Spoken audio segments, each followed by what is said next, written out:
반갑습니다, 여러분. 오늘도 좋은 날입니다. 복된 하루가 되십시오. 오늘은 열왕기상 10장입니다. 계속하여 성경은 솔로몬 왕국의 번영과 부귀와 영화를 소개하고 있습니다. 전성기를 누린다는 것 얼마나 기분 좋은 일입니까? 사람들은 역사 이래로 대한민국이 이제만큼 번성했던 때가 없었다, 이런 이야기를 하죠. 미국에 사는 분들이 계시다면 누가 뭐래도 자타가 공인하는 세계 최대 강국에서 살고 있으니 누리는 만족과 행복이 적지 않으리라고 생각합니다. 감사한 일이죠. 하나님께 찬양을 올려드립니다. 솔로몬 왕국의 부귀와 영화를 구체적으로 좀 더 살펴볼까요? 10장에는 스바 여왕의 방문 이야기가 기록되어 있습니다.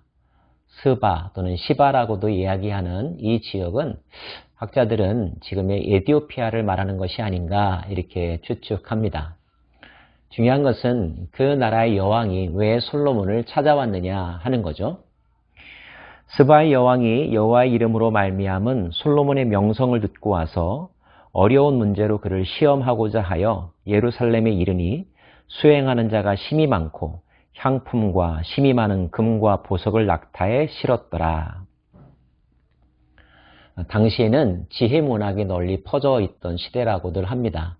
그래서 어느 곳에 이른바 현자, 지혜로운 자가 있다라고 하는 소문이 나면 예물을 준비하여 그를 만나 이야기를 나누는 것, 교훈을 얻는 것, 이것이 당대의 흐름이었다고들 이야기합니다. 그런데 솔로몬이 바로 그렇게 많은 사람들이 만나고 싶어 하는 사람이었다는 거죠. 요즘에 브라스카 지방의 어떤 경제인을 만나기 위하여 한 끼 식사가 몇백만 분에 이른다, 이런 뉴스를 본 적이 있지 않습니까? 솔로몬이 그와 같은 사람이었다고 생각하시면 좋을 것 같습니다. 솔로몬을 만난 스바 여왕, 그의 소감은 어떠했을까요? 그의 입에서 나오는 말이 참 우리의 마음을 흐뭇하게 합니다. 왕께 말하되 내가 내 나라에서 당신의 행위와 당신의 지혜에 대하여 들은 소문이 사실이로다. 내가 그 말들을 믿지 아니하였더니 이제 와서 친히 본즉 내게 말한 것은 절반도 못되니 당신의 지혜와 복이 내가 들은 소문보다 더하도다. 복되도다 당신의 사람들이여, 복되도다 당신의 이 신하들이여, 항상 당신 앞에 서서 당신의 지혜를 들음이로다. 당신의 하나님 여호와를 송축할지로다.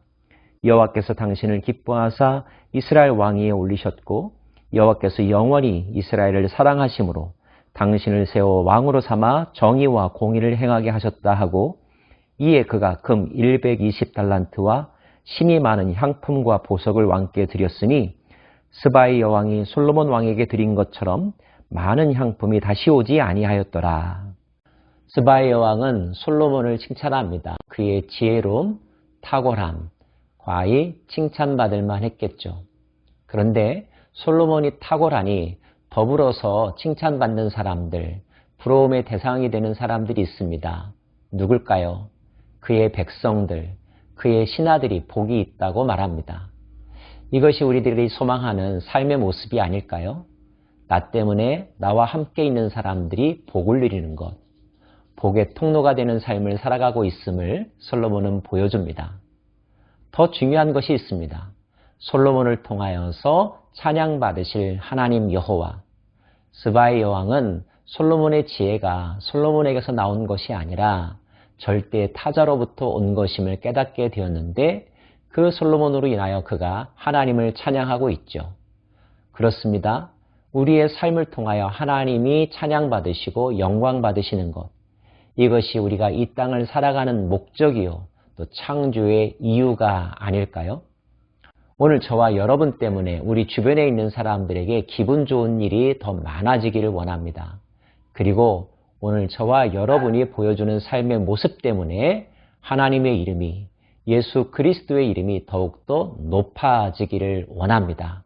이것이 바로 우리 인생의 궁극적 목적이기를 또한 소망해 봅니다.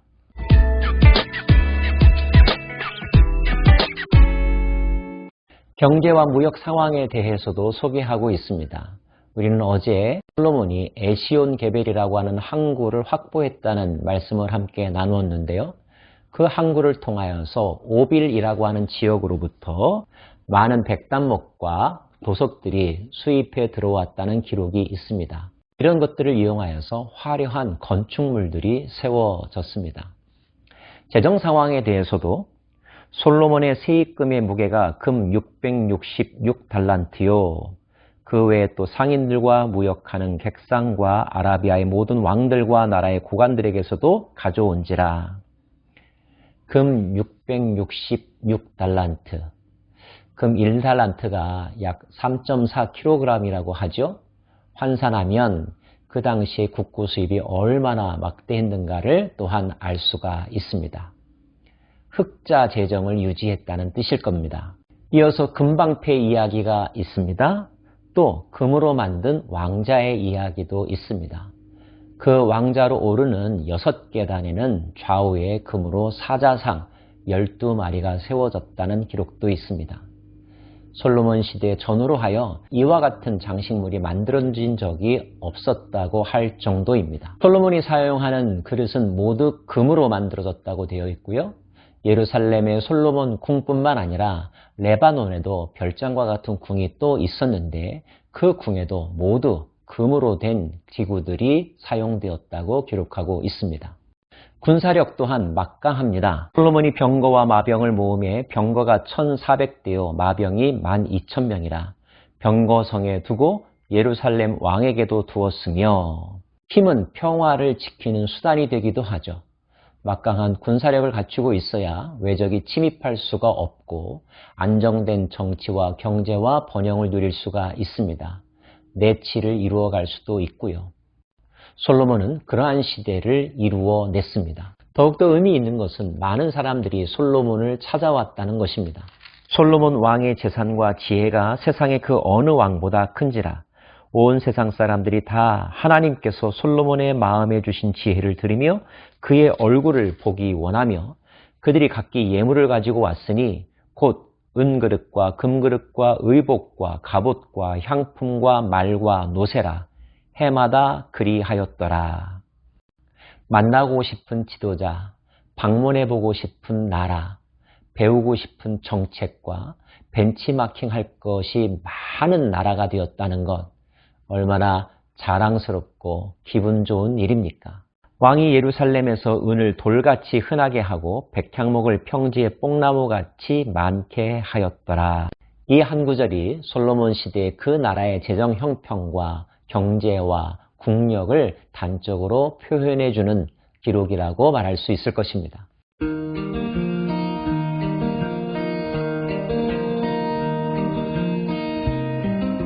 솔로몬이라고 하는 이름 자체가 샬롬이라는 단어와 어원을 같이 하죠.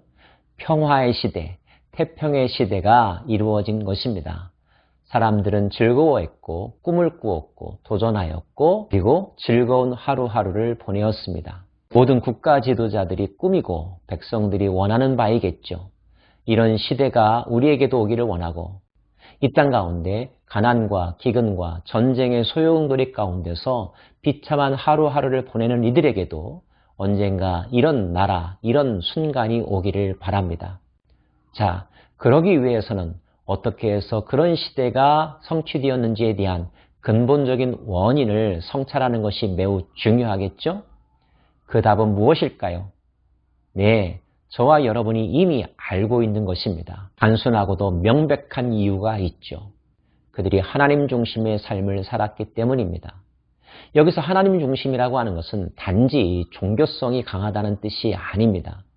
하나님의 말씀, 하나님의 뜻, 즉 진리와 공의에 적합한 사고방식과 삶과 통치를 보여주었기 때문이라는 것이죠. 단지 종교생활을 열심히 하는 겉모양이 이 모든 부귀와 영화의 원인이라고 생각하지 않기를 원합니다.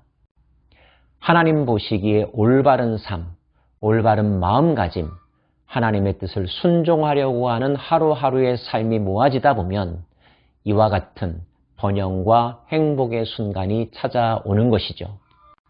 여러분의 가정에도 이런 순간이 오기를 원하고 우리의 국가 공동체도 이런 순간이 오기를, 그리고 왔다면 그런 순간이 오래오래 지속될 수 있도록 교만하지 아니하고 성실하게, 겸손하게 그 정도를 걸어가는 모두와 이 땅의 지도자들이 되기를 간절히 바랍니다.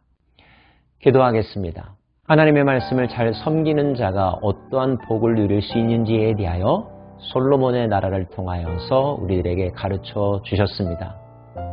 이러한 상황이 저희들의 꿈이 되게 하여 주시고 도전할 이유가 되게 하여 주옵소서. 그러기 위하여 무엇보다도 우리의 중심이 하나님을 향하고 말씀대로 살아가는 가장 기본에 충실한 삶, 진리와 공의를 추구하는 삶, 그리고 하나님이 기뻐하시는 삶을 자신의 삶의 목적으로 여기는 하루하루 살아가게 하옵소서. 예수님 이름으로 기도합니다. 아멘.